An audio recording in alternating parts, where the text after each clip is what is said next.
Cell organelles. Plant cell versus animal cell. Cell.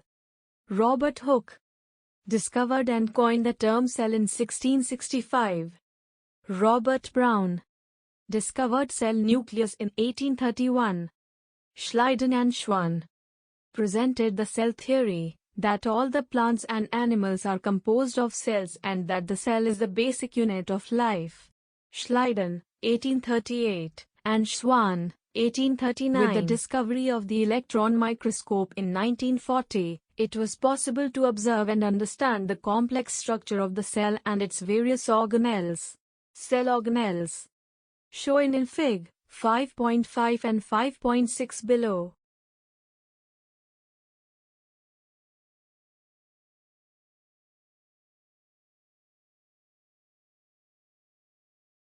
Plasma membrane or cell membrane. Cell membrane is also called the plasma membrane. It can be observed only through an electron microscope. Plasma membrane is the outermost covering of the cell that separates the contents of the cell from its external environment. Endocytosis. The plasma membrane is flexible and is made up of organic molecules called lipids and proteins. The flexibility of the cell membrane also enables the cell to engulf in food and other material from its external environment. Such processes are known as endocytosis. Endo-internal, cyto of a cell. Amoeba acquires its food through such processes. Diffusion. Plasma membrane is a selectively permeable membrane. The plasma membrane is porous and allows the movement of substances or materials both inward and outward.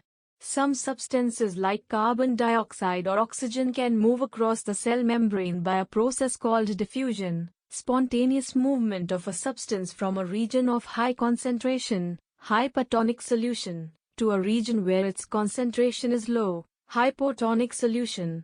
Thus, diffusion plays an important role in gaseous exchange between the cells as well as the cell and its external environment. Osmosis. Water also obeys the law of diffusion.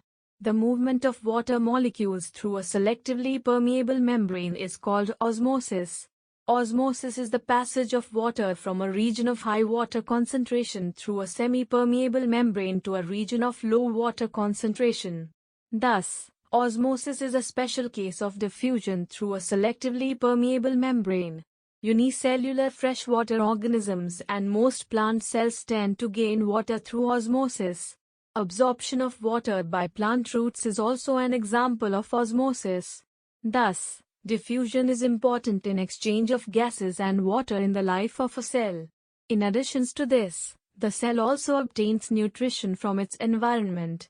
Different molecules move in and out of the cell through a type of transport requiring use of energy in the form of ATP. Reverse osmosis, RO. Reverse osmosis, RO, is a water purification technology that uses a semi-permeable membrane to remove larger particles from drinking water. In reverse osmosis, an applied pressure is used to overcome osmotic pressure. Reverse osmosis is a phenomenon where pure water flows from a dilute solution, hypotonic, through a semi-permeable membrane to a higher concentrated solution, hypertonic. Semi-permeable means that the membrane will allow small molecules and ions to pass through it but acts as a barrier to larger molecules or dissolved substances. Cell wall is absent in animals. Plant cells, in addition to the plasma membrane, have another rigid outer covering called the cell wall. The cell wall lies outside the plasma membrane. The plant cell wall is mainly composed of cellulose. Cellulose is a complex substance and provides structural strength to plants.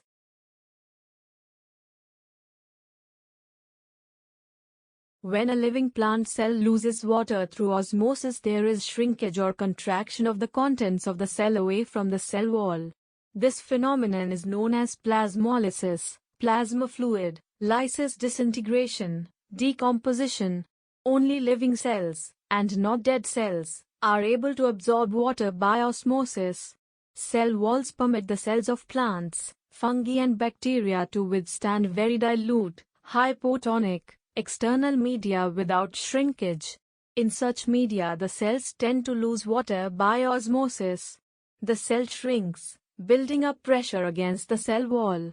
The wall exerts an equal pressure against the shrunken cell. Cell wall also prevents the bursting of cells when the cells are surrounded by a hypertonic medium of high concentration. In such media, the cells tend to gain water by osmosis. The cell swells, building up pressure against the cell wall. The wall exerts an equal pressure against the swollen cell.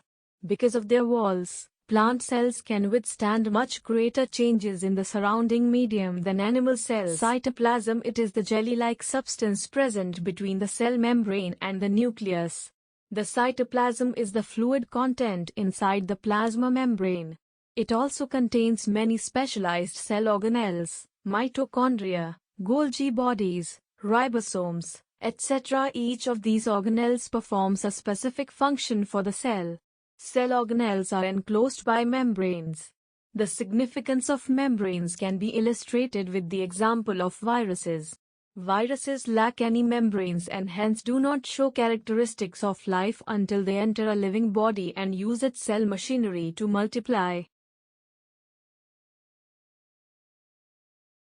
It is an important component of the living cell. It is generally spherical and located in the center of the cell. It can be stained and seen easily with the help of a microscope. Nucleus is separated from the cytoplasm by a double-layered membrane called the nuclear membrane. This membrane is also porous and allows the movement of materials between the cytoplasm and the inside of the nucleus. Diffusion. With a microscope of higher magnification, we can see a smaller spherical body in the nucleus. It is called the nucleolus. In addition, nucleus contains thread-like structures called chromosomes. These carry genes and help in inheritance or transfer of characters from the parents to the offspring. The chromosomes can be seen only when the cell divides. Gene is a unit of inheritance in living organisms. It controls the transfer of a hereditary characteristic from parents to offspring. This means that your parents pass some of their characteristics on to you. Nucleus, in addition to its role in inheritance, acts as control center of the activities of the cell.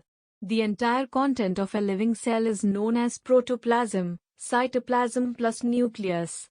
It includes the cytoplasm and the nucleus. Protoplasm is called the living substance of the cell. The nucleus of the bacterial cell is not well organized like the cells of multicellular organisms. There is no nuclear membrane. Every cell has a membrane around it to keep its own contents separate from the external environment. Large and complex cells, including cells from multicellular organisms, need a lot of chemical activities to support their complicated structure and function. To keep these activities of different kinds separate from each other, these cells use membrane-bound little structures, or organelles, within themselves. The nucleus contains chromosomes, which are visible as rod-shaped structures only when the cell is about to divide. Chromosomes contain information for inheritance of features from parents to next generation in the form of DNA, deoxyribonucleic acid. Chromosomes are composed of DNA and protein. DNA molecules contain the information necessary for constructing and organizing cells. Functional segments of DNA are called genes.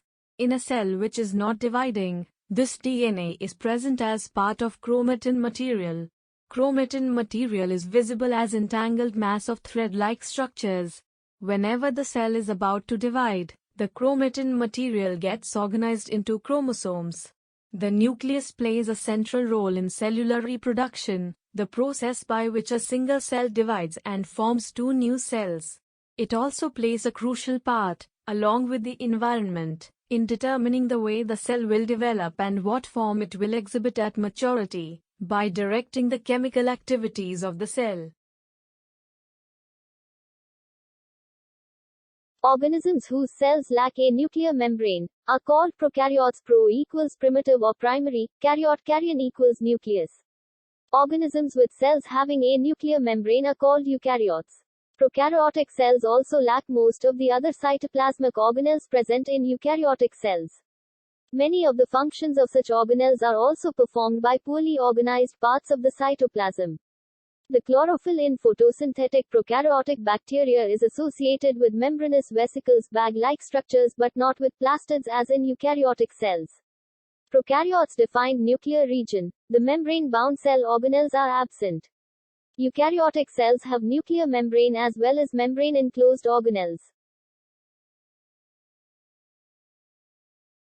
Nucleoid. In some organisms like bacteria, the nuclear region of the cell may be poorly defined due to the absence of a nuclear membrane. Such an undefined nuclear region containing only nucleic acids is called a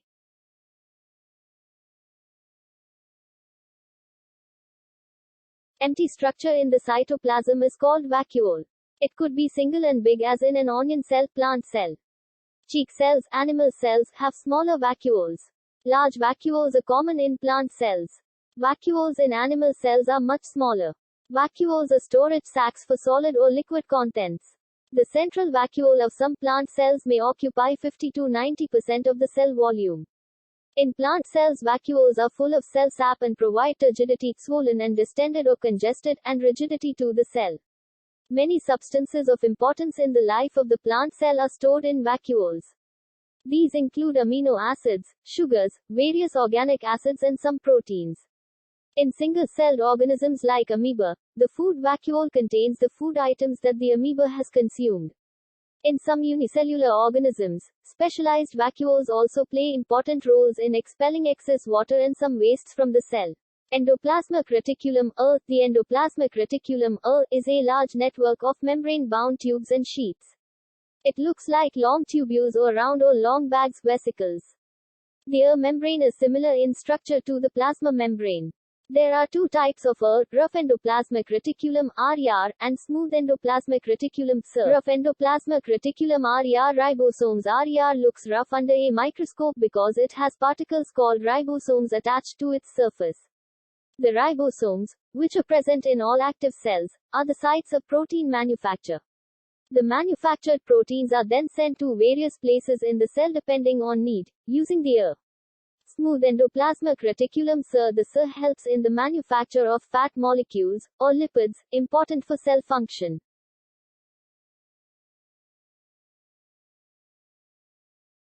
Some of these proteins and lipids help in building the cell membrane. This process is known as membrane biogenesis. Some other proteins and lipids function as enzymes and hormones. Although the varies greatly in appearance in different cells, it always forms a network system. Thus, one function of the is to serve as channels for the transport of materials, especially proteins, between various regions of the cytoplasm or between the cytoplasm and the nucleus. The also functions as a cytoplasmic framework, providing a surface for some of the biochemical activities of the cell. In the liver cells of the group of animals called vertebrates, SER plays a crucial role in detoxifying many poisons and drugs.